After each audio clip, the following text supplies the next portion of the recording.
Hey folks, Grant Estrada over here at Local Cooling Farms. Want to do a quick video on the laying hens. We run flocks of about 450 to 550 per flock at a time. We've got 3 flocks, so we keep between 1,200 and 1,500 birds on the farm at any given time. And sometimes we have the pullets that are up to bat, so to speak. So that's another 500, so that we may have up to 1,700 birds on the farm at any given one time. But we've got the 3 flocks that are actually out in the field laying, and so we break up the flocks because with our weather on the Gulf Coast, we find that 450 550 layers per quarter acre grid is about all that we can handle when we start getting a lot of rain. And so the more birds on a smaller area with rainfall, it gets real nasty real fast. And so we've learned just to kind of keep it at this rate. They've got quarter acre grids. We use Premier One net fence. So this was their previous quarter acre.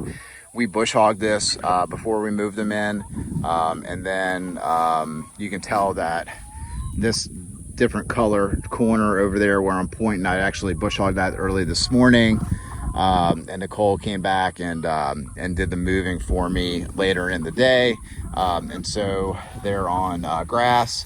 Ideally, it depends on schedules and weather and all kinds of stuff. We do move them weekly. This is a big feeder. We can put about 800 pounds of feed in that, so we fill that sucker up. So that way they're free choice feed, and we don't have to come out during the week to really feed them. It's just come out and collect. The coops, if the chickens ain't complaining, we're not complaining either on their design. They're built out of dual axle equipment trailers. I prefer to use hay wagons, but hay wagons and running gears in our area are just difficult to find. But dual axle equipment trailers with no title, are ready to go on Craigslist or Facebook Marketplace. That's just an easy access trailer. Just framed them up. 10. Let's see. This 10 was actually purchased 10. The 10 off of that we use on some of the other coops. I think we built 2 of them from the old 10 off a friend's house. Thanks, Chad. Appreciate that. So we're gonna let the layers do their thing in here, like I said, for about a week. And then this paddock, we're moving the full paddock. We're actually moving the goats in here. So there's gonna be goats on the outside of this fence. They're gonna be in here for about a week. We've already grazed this paddock with the cattle. The next step is to bush hog the rest of the thing. So we'll be moving the chickens that way after the goats have taken what they've wanted from that area in about a week, and then we'll bush hog it, and then we'll just keep moving the birds. So that's what we're doing. What other things we have? We do keep some geese with them. The jury's still out on whether or not the geese actually help do anything. But yeah, that's our deal. Geese, chickens, net fence, coop, feeder, and then we are on pressurized water, and then that drinker is actually back over there. We ran out of time today, so Nicole's going to move that float valve and that trough tomorrow, and then we're going to close up that back fence. They'll be sealed off, and then we'll pick up the fence for the next move. So that's what we're doing out here this morning. I just moved the cattle.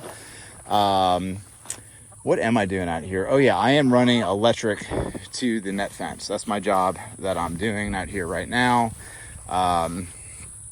Step over this fence.